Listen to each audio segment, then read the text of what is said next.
So I'm Matt Pine. This is my novel. It is City Water, Light and Power. I stole the name from a utility company in Springfield, Illinois. So this is from about halfway into the book.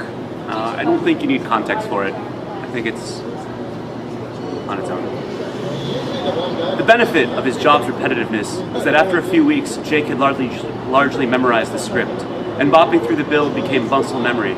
He could complete tasks budgeted for 8 hours and 90 minutes, but not a straight 90 minutes.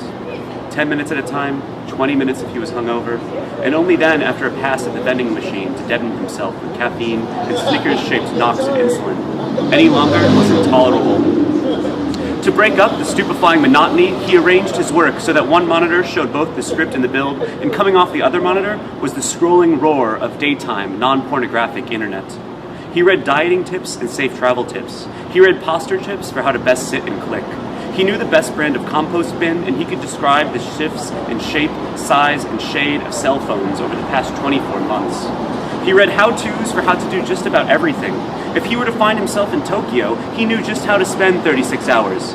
He read about more books than he could ever read, about more albums than he could ever listen to. New York Times, Chicago Tribune, Drudge Report, Slate Salon, National Review, Book Slut, Book Forum, London Review of Books, New York Review of Books, Pitchfork, Slashdot, Huffington Post, Gaper's Block, Gawker. There were endless sites to prowl for distraction, all of which pointed to each other. And this was not real reading. It was consummate electronic skimming, which meant the title and the subtitle and a good portion of the first paragraph, scattershot middle paragraphs, open all the links, browse the comments. The same phrases appeared everywhere at once. He read things like the movie unfurled slowly, the politician spoke in dog whistles, speakeasy, food truck. People are starting to realize tour de force, appalled, thrilling, mesmerizing. These thousands of articles and their hundreds of authors, although seldom did Jake consider that what he read was written by a person. Despite dizzying differences in taste, nuance, authority, or authenticity, uniformly these articles agreed on what it meant to be alive, intelligent, and free. A rejoinder, a grade, a score, flagging, a thumbing, spitting out or savoring. Living is responding. Uninterrupted, spontaneous evaluation equals thought. The articles were instructions and evangelism for a mode of consciousness. And before long, Jake could not read or skim read without imagining his own response, his travel tips, and his posture points. His take on the party, his subtle comparison of multiple reviews of the same book with consideration paid to the gender and estimated age of the reviewer, his outrage over politicians, and his rather predictions.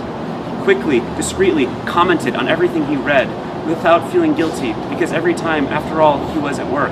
And worse, by putting his thoughts to the keyboard, he was forced to observe his own paltry voice, yet out comments poured. And so it happened that Jake grew full of many voices, arguing many petty points. Increasingly, he was unable to separate the natural buzzing of his mind from the clamoring crowd of constant response. It was through Jake that a scripted caller and a help desk came into business conversation. And it was through his fidgety surfing, opening as many tabs as possible, that he animated the discourse of news aggregators and trolls. The point of all this reading was to recover some patience, to cover the repetition, but instead, it felt like he was diluting a compulsory boredom, which paid him, with a compulsive boredom, which paid someone. The many dialogues within Jake demanded to be continued. Metacritique versus culture critique, high and lowbrow opinions that confirmed suspicions that those of the opinion that every opinion was economically determined. A customer would like 2 invoices sent to the same location, a list of antioxidants, sign that he is not telling you the truth, gluten-free recipes, the benefit of whole grain. A customer's previous call was dropped and she'd like to find the person she was speaking to. A revisionist history of a folk rock reemergence, scientific scandals murmuring out of Sweden. A customer was uncertain of a bill and would like to speak to the manager. Questions to ask your doctor. It's baked right in. And what's secretly killing you? And 6 key practices for a balanced budget. But have you thought? And with that in mind, and let's ask an expert. And here are the pros, and here are the cons, and the experts are all wrong. Here are 4 miracle foods, and the mechanism is more subtle. And also, and then, and consider. Leaving for the day, turning off both of his monitors was insufficient to silence the chatter. And the elevator down, Jake would look at the faces of his coworkers and speculate on their cholesterol and if they'd had saved enough for retirement. Stepping onto the street outside, the honest communication of honking pointed out that Jake's days were in fact quiet. Only the whir of an office building breathing, restrained chuckles and groans.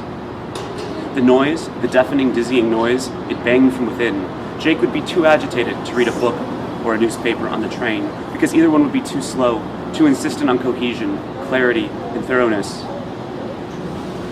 That night, he slept poorly, and waking up now and then, he murmured evaluations of his nightmares.